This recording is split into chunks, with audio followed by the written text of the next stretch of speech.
yang boleh terjadi dalam kehidupan kami. Amin. Hanya kemuliaan-Mu Tuhan yang dinyatakan dalam kehidupan kami ya Tuhan. Terima kasih ya Tuhan, terima kasih Bapa kami yang baik. Bapa, sebentar kami akan mendengarkan sabda firman-Mu ya Tuhan.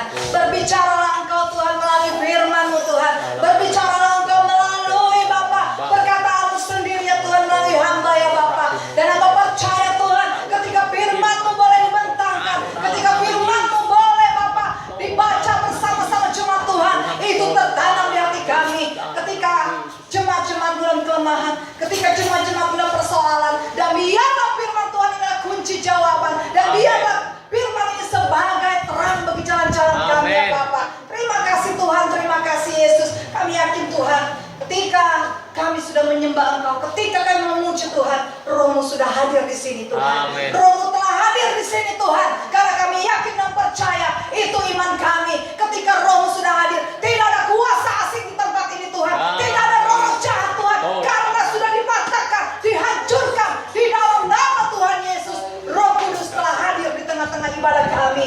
Kami yakin ketika Roh-Mu sudah ada di tempat ini Tuhan, beberapa radius di tempat ini Tuhan, orang-orang yang ada sekitar kami pun Tuhan akan terkena dampak berkat-Mu Tuhan. Mereka diberkati, mereka juga diberkati Tuhan. Damai sejahtera juga Bapa boleh diberikan kepada mereka. Dan melalui ini semua Tuhan, nama Tuhan ditinggikan, nama Tuhan diagungkan, dan banyak jiwa yang akan datang kepada Tuhan Yesus. Terima kasih Tuhan, terima kasih Roh Kudus. Biarlah Bapa firman-Mu ini Tuhan, Engkau sendiri akan berbicara, berkata-kata dalam kehidupan kami, dan firman-Mu tidak akan berlalu begitu saja. Terima kasih Tuhan, kami siap untuk mendengarkan firman-Mu, kami siap untuk sama-sama belajar. Segala apapun Tuhan yang menghambat firman-Mu untuk ada dalam kehidupan kami, kebodohan, segala apapun penentangan, segala apapun pemikiran-pemikiran dunia kami Tuhan, kepintaran yang datangnya daripada jasmani ini Tuhan, membawa keterbatasan, kami mau tolak dalam nama Tuhan Yesus. Tapi biarlah Bapa, kepintaran daripada-Mu Tuhan, Engkau berikan bagi kami Tuhan. Amen. Untuk kami memahami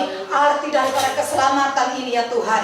Terpujilah nama-Mu Tuhan, kekal selama-lamanya dalam kehidupan kami. Di dalam nama Tuhan Yesus, kami siap untuk mendengarkan firman-Mu. Yang siap mendengarkan firman Tuhan, mari sama-sama kau katakan amin. Haleluya. Silakan duduk jemaat Tuhan. Shalom. Shalom. Ya puji Tuhan, ini yang kedua kalinya saya berdiri di depan jemaat-jemaat Tuhan umum ya. Tapi kalau di persekutuan lain, puji Tuhan saya dipercayakan. Dan pada saat pagi hari ini, di sini saya berdiri bukan saya mau mengajar ataupun mau menghakimi kita bersama. Tetapi inilah firman Tuhan. Ya, firman Tuhan ini adalah terang. Firman Tuhan ini adalah rambu-rambu. Dan firman Tuhan ini adalah jawaban bagi kita semua.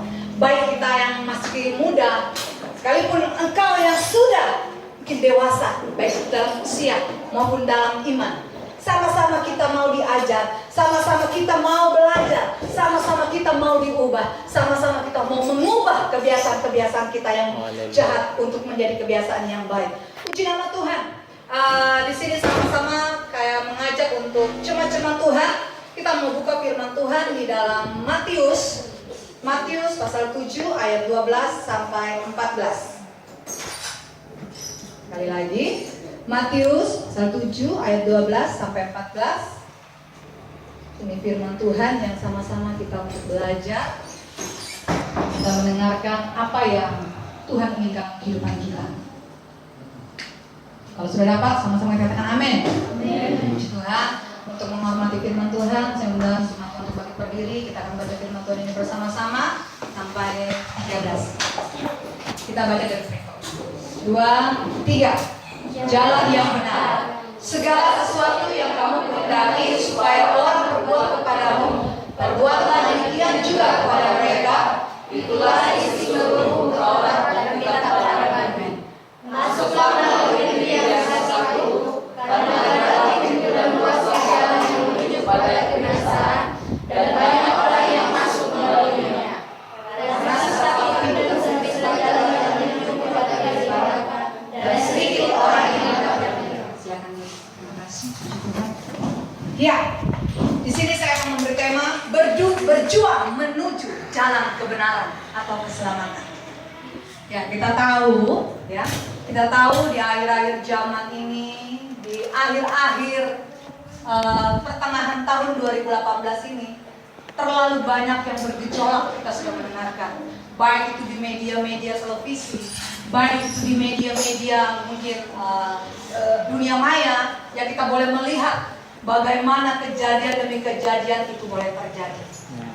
Tetapi itu adalah sesuatu hal yang menjadi pernyataan Tuhan dalam setiap orang yang percaya kepada Tuhan. Amin.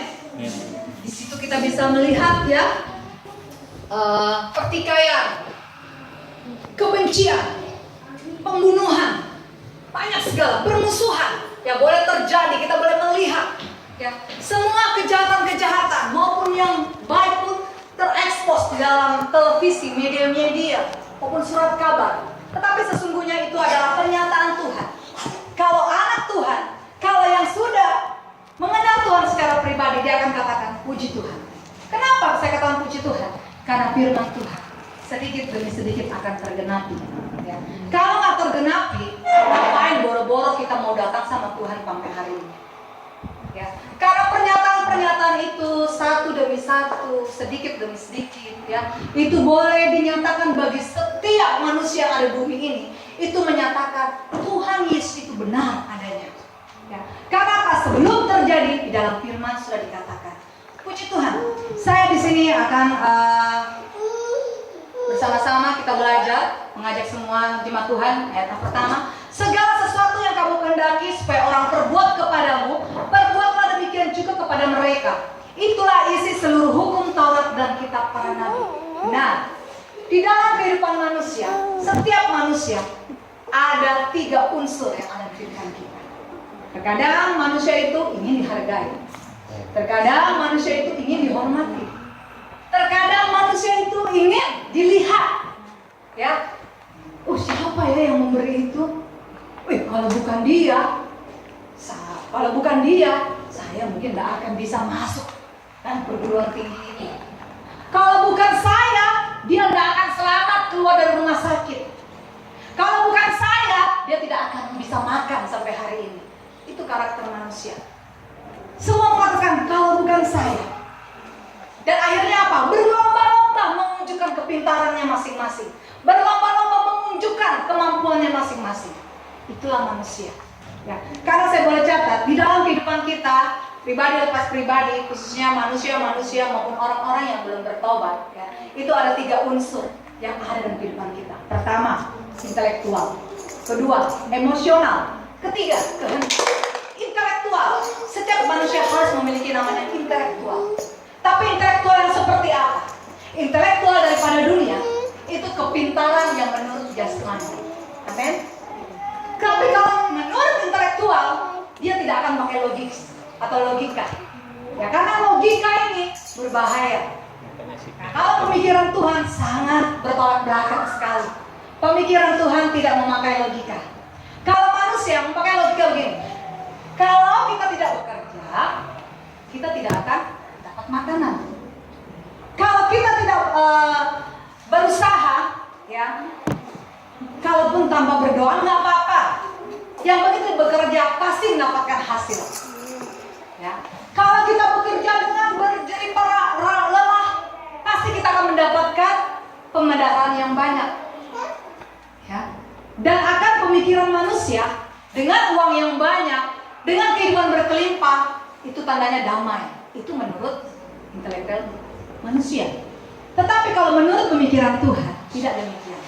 Sekalipun uang kita berkelimpahan, sekalipun hartamu berkelimpangan, sekalipun banyak orang simpatik, ya, tetapi kalau tidak ada firman Tuhan, tidak ada Tuhan dalam kehidupanmu, itu sia-sia. Ya, itu sia-sia. Kenapa? Karena di akhir zaman ini sudah banyak orang tidak memakai pikiran Allah. Sudah banyak orang tidak mempergunakan lagi metodenya Allah. Orang sekarang berlomba-lomba memakai metodenya masing-masing. Kita lihat di televisi, banyak orang-orang pintar, banyak orang-orang yang sekolah yang luar biasa, ya, S1, S2, S3, S teler, S mambo, S campur, S gogo, S potong, ya, S telolet, semuanya ada di sana. Tetapi apakah itu membawa mereka untuk terus berjalan sesuai dengan kehendak Allah? Terkadang orang pintar, saking pintarnya, dia lupa lupa. Dia lupa siapa yang pemberi kepintaran tersebut. Dia lupa akan ajaran-ajaran Tuhan sesungguhnya. Ya. Dalam firman dikatakan apa? Segala sesuatu yang mendaki supaya orang berbuat kepadamu, supaya orang berbaik kepada kita. Ya. Bagaimana kita mau dilihat orang? Bagaimana kita mau dihargai orang? Bagaimana kita mau menjadi berkat bagi orang, sementara kita tidak menjadi berkat dalam kehidupan kita sendiri? Itu tidak akan bisa terjadi. Baik dalam rumah tangga. Saya mau jadi berkat bagi orang di luar sana. Itu keluarga si B itu bertengkar tiap hari. Ya, keluarga si B itu selalu cekcok. Saya mau jadi berkat bagi mereka. Saya mau menjadi mungkin penasihat bagi mereka. Sementara di dalam keluarga kita sendiri seperti anjing dengan kucing. Itu tidak akan bisa terjadi. Apabila kita ingin dihargai, apabila kita ingin menjadi berkat, ubahlah dulu dalam diri kehidupan kita. Ya. Ubah dulu dalam diri kehidupan kita. Kan gembala kalau ngomong kan enak, ya. Kalau bicara kan enak, tapi melakukannya itu susah. Itulah metode cara manusia. Tetapi ketika dia melibatkan Tuhan, dia ikuti apa yang Tuhan ajarkan, yakin dan percaya, satu demi satu dia akan bisa lalui, dia akan bisa lewati. Dikatakan yang selanjutnya, perbuatlah demikian juga kepada mereka. Ini hal apa? Tentang kebaikan yang Yesus nyatakan dalam kehidupan kita, yang Yesus sudah beritahukan dalam kehidupan kita. Kasihilah sesamamu, ya, seperti engkau juga mengasihi dirimu sendiri. Ngomongnya cuma enak, di servis. Giliran ada yang sakit, giliran ada yang butuh bantuan, ya, giliran ada yang, aduh, maaf ya, aku nggak bisa ini, tolong, karena begini, begitu, banyak alasan, tapi sesungguhnya kita mampu. Dan itu sering terjadi dalam kehidupan kita. Ayo kita ibadah yuk. Aduh, maaf ya, ini ada ini dan sebagainya. Kita untuk memberi waktu kita sama Tuhan aja sudah kita berpikir-pikir bagaimana kita mau baik kepada manusia, bagaimana kita mau menjadi berkat bagi orang lain. Untuk Tuhan aja yang memberi napas, kita masih hitung-hitungan, ya. Berjuang ini berkata atau mengartikan apa? Tentang peperangan. Peperangan dalam kehidupan dunia kita. Apa yang lebih dominan dalam kehidupan kita? Apa yang lebih identik dengan kehidupan kita? Itu yang harus kita perangi. Itu yang harus kita buang. Itu yang harus kita tinggalkan. Karena apa? Segala sesuatu yang kita kehendaki, Tuhan ingin perbuat dengan kita. Sementara kita tidak mau membuangkan perbuatan-perbuatan kita yang lama. Kita tidak mau meninggalkan hal-hal kita yang lama. Bagaimana Tuhan mau menyatakan kuasanya? Bagaimana orang lain mau berbuat baik dengan kita, sementara kita jahat dengan orang lain, sementara kita jahat dengan orang-orang seiman dengan kita. Kebaikan-kebaikan yang Tuhan ajarkan itu tidak pandang muka, entah tinggi, entah rendah, entah ke orang berada, entah ke orang tidak punya. Tetapi sesungguhnya bukan itu yang Tuhan lihat, tetapi hati dan perbuatan kita, itu yang Tuhan mau dalam kehidupan kita, ya. Karena itulah isi seluruh hukum Taurat dan kitab para nabi. Kalau kita para nabi, kita melihat 10 hukum Taurat tuh. Di situ dikatakan banyak sekali. Coba kita buka tentang 10 hukum Taurat Tuhan. Dia Ulangan, ya. Ulangan 5 dari 1 sampai ayatnya yang ini panjang sekali ya, sampai 33. Di situ nanti di rumah bisa dibaca. Di situ adalah perintah-perintah Tuhan. Taurat-Taurat yang Tuhan boleh sampaikan kepada perantaranya siapa? Nabi Musa. Tapi kan itu banyak juga, 10. Justru itulah firman Tuhan inilah yang menjadi rem, ya, menjadi apa? Rambu-rambu bagi kehidupan manusia. Kebaikan tidak cukup juga hanya kebaikan, ya. Kesabaran tidak cukup juga kesabaran. Banyak orang sabar, banyak juga orang baik, saudaraku di dalam Tuhan. Tetapi baiknya sekarang ini baik yang penuh kepalsuan. Ya, itulah pemikiran manusia. Kalau dia baik, aku pasti baik. Aku baik, pasti nanti dia memberikan aku sesuatu. Ya. Kalau aku nanti nanam modal sama dia, pasti dia akan menguntungkan saya. Itu menurut logika manusia. Tetapi sesungguhnya bukan itu yang Tuhan mau. Kasih yang sesungguhnya daripada Kristus adalah apa? Tidak meminta pamrih, meminta balasan. Ya, itu yang Tuhan ajarkan di firman kita. Dan selanjutnya dikatakan lagi, masuklah melalui pintu yang sesak itu, karena lebarlah pintu dan luaslah jalan yang menuju kebinasaan. Dan banyak orang yang masuk melaluinya. Benar. Memang ya, manusia ini diberikan Tuhan ada dua pilihan. Jalan yang lebar maupun jalan yang sempit. Contoh, kalau kita ke kota besar, jalan tol ada ya. Jalan tol itu benar-benar jalan yang lebar. Jalan yang lebar ketika kita bayar tol, itu dengan kecepatan berapa itu? 100. Saya pernah lihat adik saya itu bawa sampai 100 berapa itu, sampai saya bilang, Dais, saya bilang gitu kan. Dia pelan-pelan, enggak kak, ini jalan tol, kita harus maju-maju. Kalau lambat kita ditabrak, katanya gitu. Saya melihat, jadi di situ saya boleh sambungkan dengan firman Tuhan. Begitulah jalan yang lebar.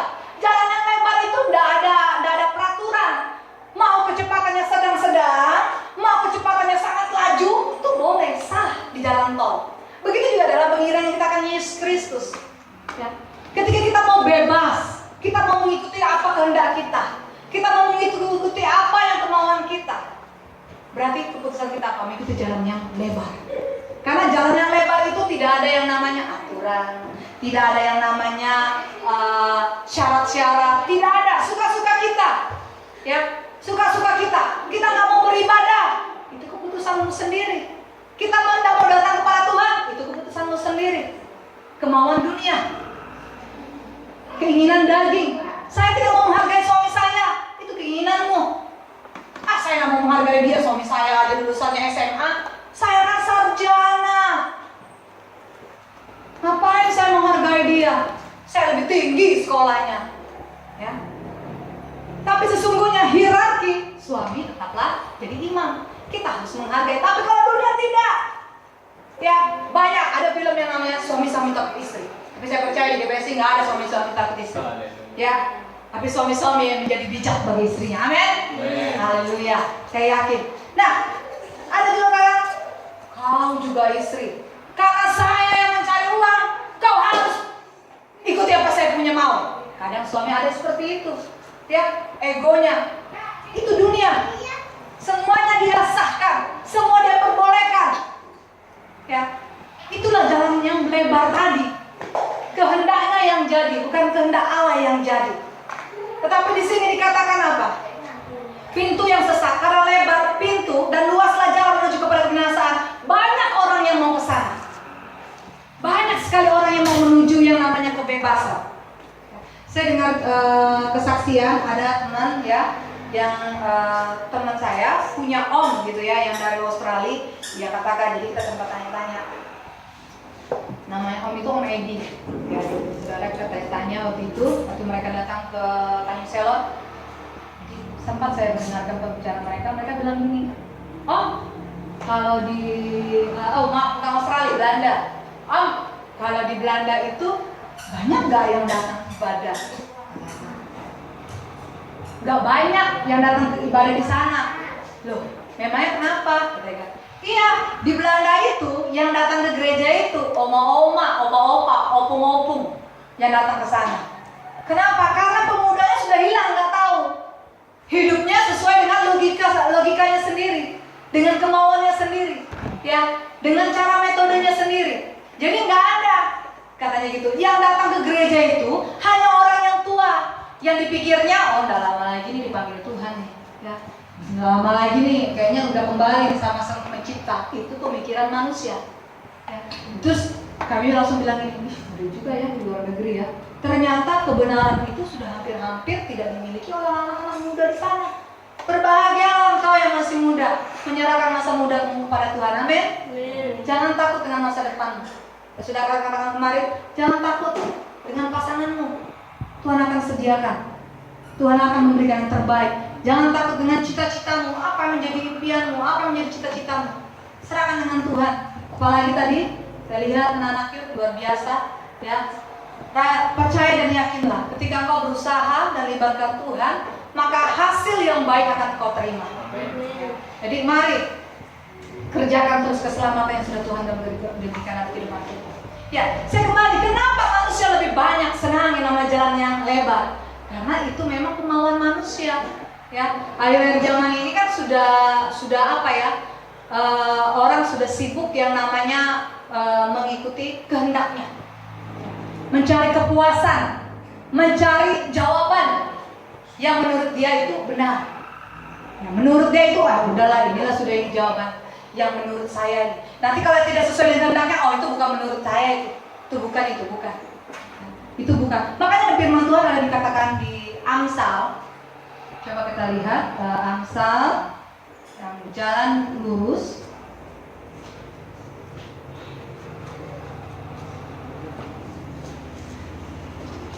Amsal 16 ayat 25.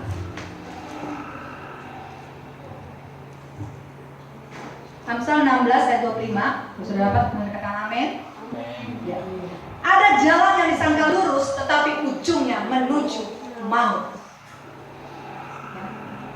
Ini Amsal sendiri aja berbicara melalui firman Tuhan, dikatakan ada jalan yang disangka lurus. Jadi jalan itu lebar, ya, jalan itu lebar. Sepertinya seolah-olahnya ini jalan yang diberikan oleh Tuhan. Ini sepertinya rencana Tuhan rencana Tuhan kayaknya nih. Ya udah saya lewati aja lah, saya jalani aja lah. Ya. Ada juga yang seperti ini. Misalnya ini ada orang yang tidak seiman dengan kita. Ya. Kita ini belum kuat fondasinya. Masih istilahnya baru kemarin tahu amin, doanya baru amin. Ya. Tiba-tiba punya keinginan, saya ingin menyelamatkan dia untuk menerima Yesus. Ya. Akhirnya apa? Dia pergi mau menjadi berkat, mau menjadi istilahnya penginjil lah, ya, seperti kayak Ibu Pendeta Hermawati. Kalau Ibu Pendeta Hermawati bisa, saya juga bisa. Sedangkan pergi ibadah aja yang dilakukan setiap minggu, Senin Kemis mau datang, mau menjadi penginjil. Pergilah saya menginjil, ya kan? Sehari mungkin firman Tuhan yang dikatakan, 2 hari masih firman Tuhan, 3 hari firmannya sudah yang jadi. Ujung-ujung bukan dia lagi yang menginjil, tetapi dia yang diinjil. Apa? Larut. Dipikirnya jalannya lurus. Ya udah lurus, udah bener nih kayaknya nih. Udah bener nih. Kayaknya ini sudah kehendak Tuhan kayaknya nih. Tapi apa? Ujungnya menuju maut. Di dalam dunia pemerintahan juga jalan yang lebar. Nggak apa-apa lah. Saya ngambil bagian, keuntungan di dalam setiap apa itu anggaran-anggaran itu. Yang penting kan ada SPC, yang penting kan ada laporan, bebas, ada bukti fisiknya, foto dokumentasinya, ada laporan terperincinya, selesai. Akhirnya apa? Menyerahkan. Ujung-ujungnya apa? Pakai baju oranye akhirnya, ya, karena baju oranye itu baju ini kalau mendengar PNS maupun ini ya, hal yang sangat-sangat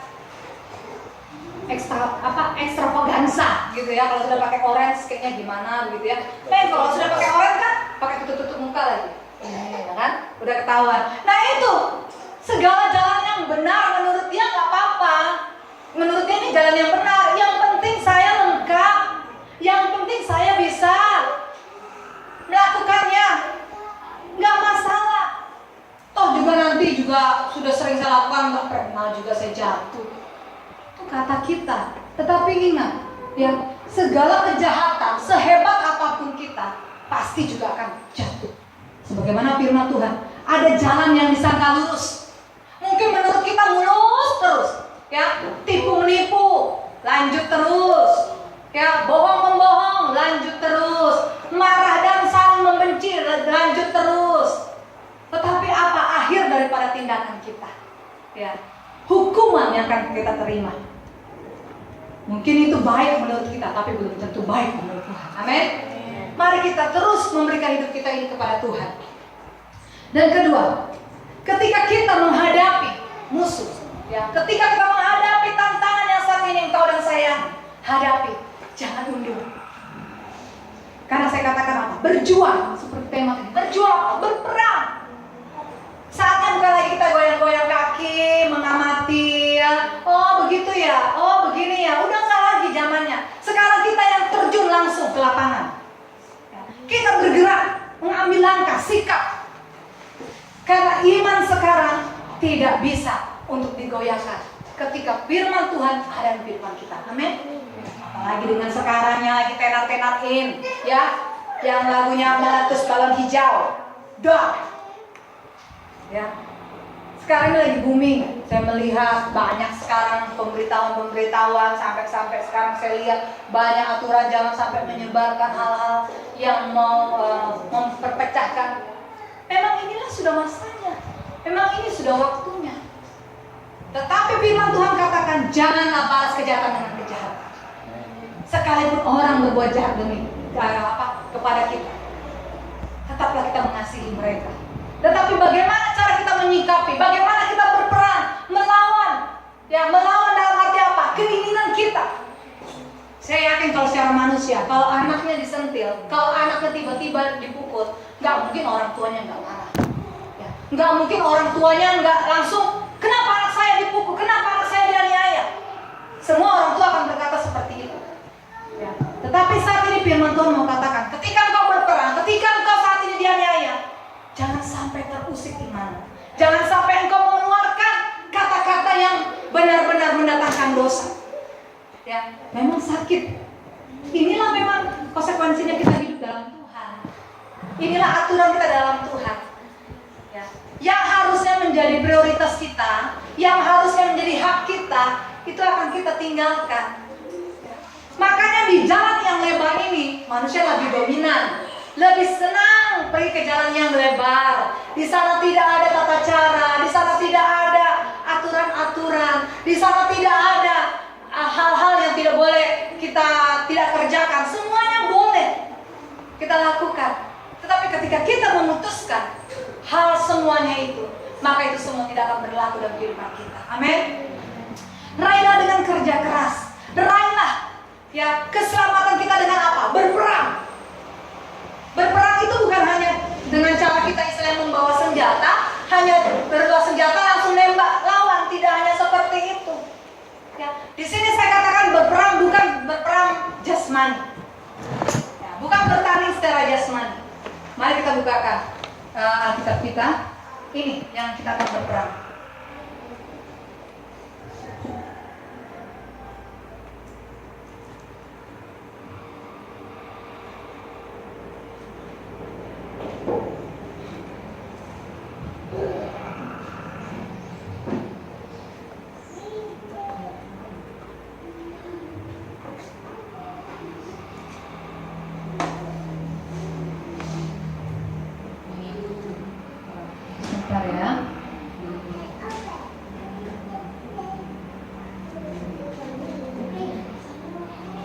Efesus 6 ayat 12.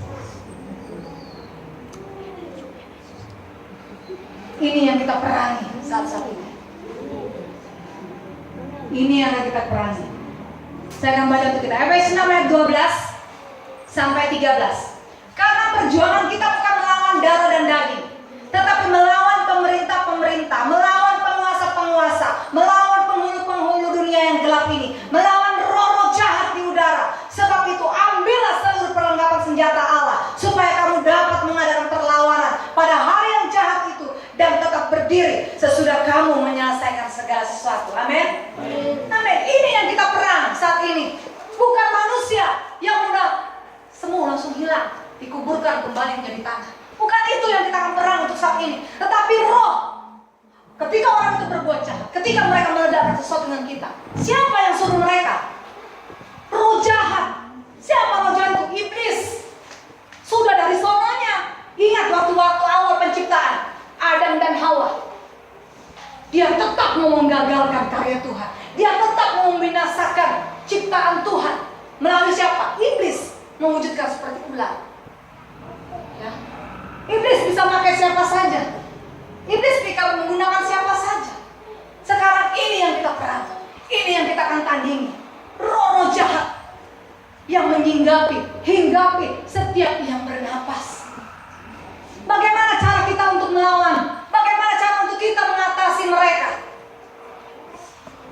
kebenaran firman Tuhan. Dikatakan 13, sebab itu ambillah seluruh perlengkapan senjata Allah. Apakah parang? Apakah mungkin kleber, sumpit, atau mungkin apa saja? Badik atau itu yang dimaksudkan Tuhan? Tidak, bukan itu. Ya, tetapi yang Tuhan mau apa? Kebenaran firman Tuhan diam dalam kehidupan kita. Itu yang harus ada dalam kehidupan kita. Itu senjata yang paling ampuh. Itu ada sesuatu kekuatan yang spektakuler, melebihi daripada rudal. Ya, hanya itu yang kita miliki sebagai anak-anak Tuhan. Jadi sesuatu yang jahat yang terjadi dalam kehidupan kita, sesungguhnya itu bukan maunya manusia itu loh. Ya, kalau kita lihat dari awal penciptaan. Tetapi siapa? Memang iblis itu tidak senang, tidak suka rencana Tuhan itu terjadi. Rencana Tuhan itu terwujud. Rencana Tuhan itu manusia diselamatkan. Ya, iblis tidak akan pernah capek, tidak akan pernah lelah, dan dia adalah sesuatu yang setia menanti jatuhnya anak-anak Tuhan. Itu iblis. Karena apa? Iblis nggak diam. Kalau manusia kan masih santai, disuruh ibadah nggak mau. Tapi iblis itu setia. Kenapa? Dia setia untuk melihat di mana letak kelemahan kita. Kita yang dekat sama Tuhan, notabene rajin beribadah, melayani, saya yang berkhotbah di depan juga, tidak jadi jaminan.